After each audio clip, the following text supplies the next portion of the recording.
नमस्ते, मैं हूं मुकेश स्वामी, शाश्वत प्रारंभ फाउंडेशन से।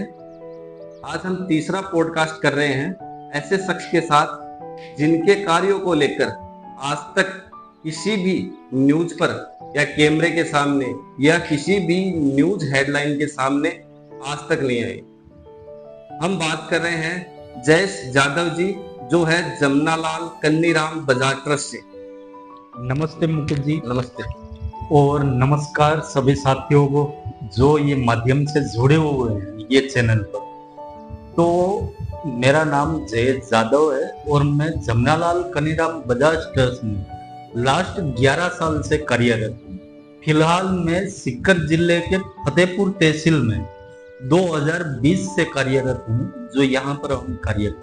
हमने बताया कि हम पिछले 4 वर्षों से फतेहपुर के ग्रामीण क्षेत्रों में काम कर रहे हैं जी, और पानी पे खासकर काम कर रहे हैं जी। तो आप किस प्रकार से किसानों की, मजदूरों की या ग्रामीण क्षेत्रों के लोगों की सहायता करते हैं पानी पर कि उनको पानी के लिए लाभ हो? किस प्रकार से आपने अभी तक उनको सब्सिडी अनुदान दिया है या किस प्रकार से आपने अभी तक कितने लोगों को लाभ दिया है?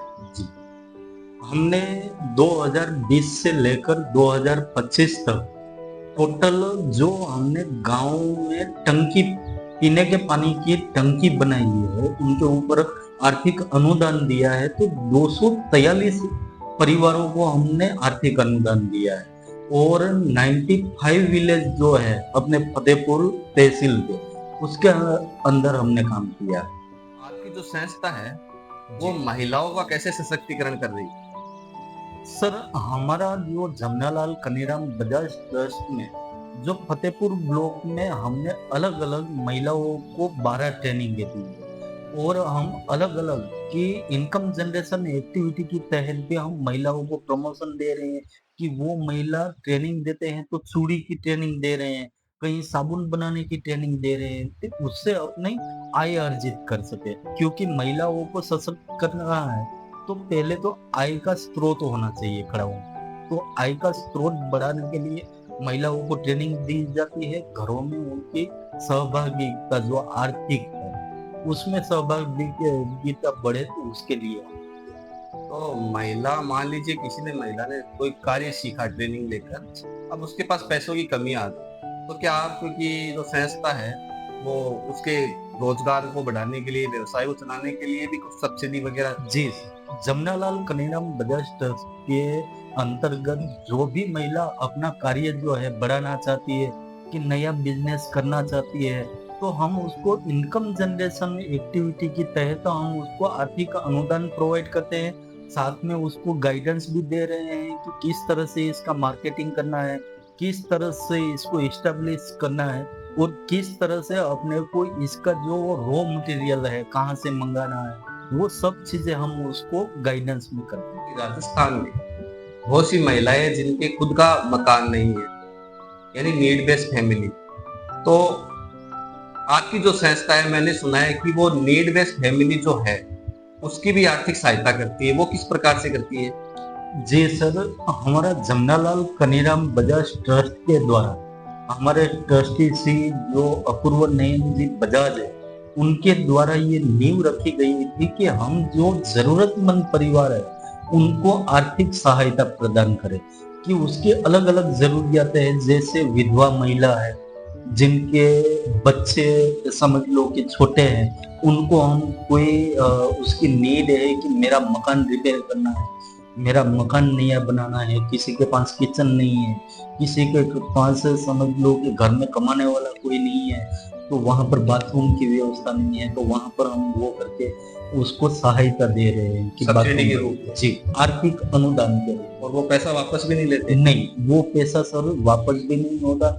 और ये सबसे बड़ी उपलब्धि है कि पूरे राजस्थान में ऐसा कार्य जमनालाल कन्नीराम बजाज ट्रस्ट ही कर एक इकलौती संस्था है जो इस सेक्टर में, और खासकर नीड बेस्ड फैमिली, गरीब परिवारों को आप आर्थिक सहायता सीधे तौर पर सब्सिडी के रूप में करते हैं। हमारा जो पूरा क्षेत्र है, ग्रामीण क्षेत्र है, वो कृषि से संबंधित है। तो आजकल जो ट्रेंड चल रहा है वो सौर ऊर्जा का चल रहा है, तो उसको आप किस हिसाब से एम्प्लीफाई करते हो?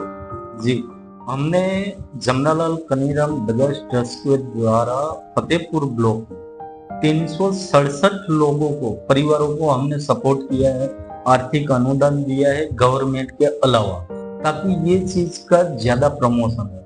क्यों प्रमोशन हो? क्योंकि किसान की आय दुगनी करनी है, तो उसकी फसल जो है वो खरीफ एक ही सीजन ले सकता है। तो अगर सौर ऊर्जा लगाता है तो रबी की फसल भी ले पाएगा। तो रबी की फसल के लिए उसको लाइट का कनेक्शन डिले होता है, कि लेट मिलता है, कभी कभी केस में मिलता भी नहीं है।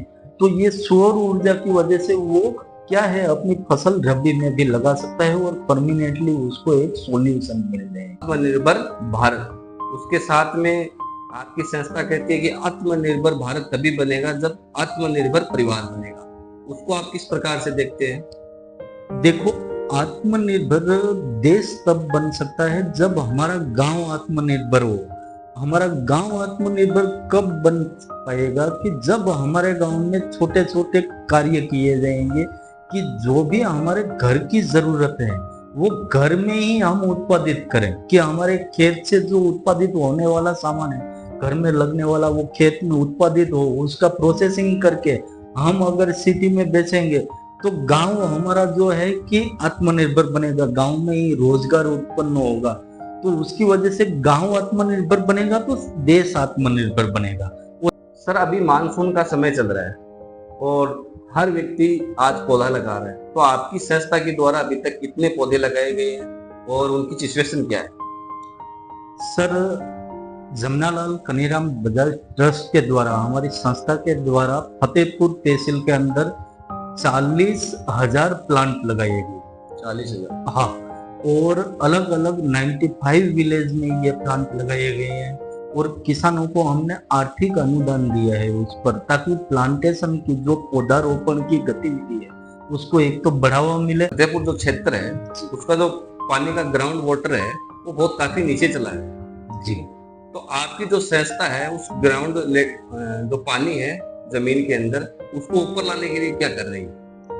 हमारी संस्था द्वारा वाटर रिचार्ज की गतिविधि हम कर रहे हैं, जो जल पुनः भरण चरस में एक बनाते हैं। कि हम दो ही प्रकार से बरसात का पानी जमीन के अंदर उतार सकते हैं, एक तो ट्यूबवेल, एक तो कुआं। अगर हमारे पास कुआं या तो ट्यूबवेल है तो उसमें हम बरसात का पानी उतार सकते हैं। अब ये बरसात का पानी उतारने के लिए हमारी संस्था ने एक डिजाइन तैयार किया है, कि 6 बाई 6 का एक चैम्बर बना के ट्यूबवेल के पास और इंडिविजुअल किसान के पास 2500 की 3000 स्क्वायर फीट का मकान है, तो उसके नाले जितने हैं, जो भी पानी नीचे बरसात का गिर रहा है वो नालों को जोड़ के ट्यूबवेल के पास 6 बाई 6 का चैम्बर बनाना है और उसके अंदर वो पानी उतार देना है। किसानों की एक पाठशाला करते हो, उसमें आप किसानों को क्या क्या बताते हो? मुकेश जी, हमारे द्वारा जो है जमनालाल कनीराम बजाज ट्रस्ट के द्वारा कि फतेहपुर ब्लॉक में जो किसान पाठशाला का हम आयोजन करते हैं, तो हमारे जो पद्मश्री सुभाष जी पाड़ेकर है, तो उनके द्वारा कि एक 0 बजट नेचुरल फार्मिंग खेती का एक कंसेप्ट आया था, जिसको आज हम सुभाष पाड़ेकर प्राकृतिक खेती के नाम से जानते हैं। तो ये खेती के लिए हम किसानों को मोटिवेट करते हैं, उनके अलग अलग डेमो देते हैं। क्योंकि हम देखते हैं कि जंगल के जो पेड़ पौधे हैं उनको ना तो कोई लगाने जाता है, ना कोई पानी दे रहा है, फिर से वो 12 महीने जिंदा है। बहुत बहुत धन्यवाद जयेश भाई आपका। धन्यवाद मुकेश जी, हमारे आपका पॉडकास्ट की वजह से और भी लोगों को आपकी जो योजनाएं चल रही है, चाहे इसमें महिलाओं के लिए हो, किसानों के लिए हो, पानी के लिए हो या आत्मनिर्भर भारत के लिए हो, प्रत्येक लोगों को, अपने फतेहपुर ब्लॉक के प्रत्येक ग्रामवासियों को इसका लाभ जरूर मिलेगा। तो आज हमारे साथ थे जयेश भाई, जो जमनालाल कनीराम बजाज ट्रस्ट से जुड़े हुए थे और खेती के लिए, किसानों के लिए, महिलाओं के लिए, मजदूरों के लिए कार्य कर रहे थे। अभी तक कोई कैमरा है या कोई न्यूज है उनको कवर नहीं कर पाई है, तो आज हम अपने इस एपिसोड के माध्यम से जितनी भी इनकी योजनाएं चल रही है वो पूरी की पूरी कवर करने का प्रयास किया है। आगे भी नए शख्स के साथ, नई उम्मीदों के साथ, नए प्रश्नों के साथ आपके साथ फिर से मुलाकात होगी। जय हिंद, जय भारत।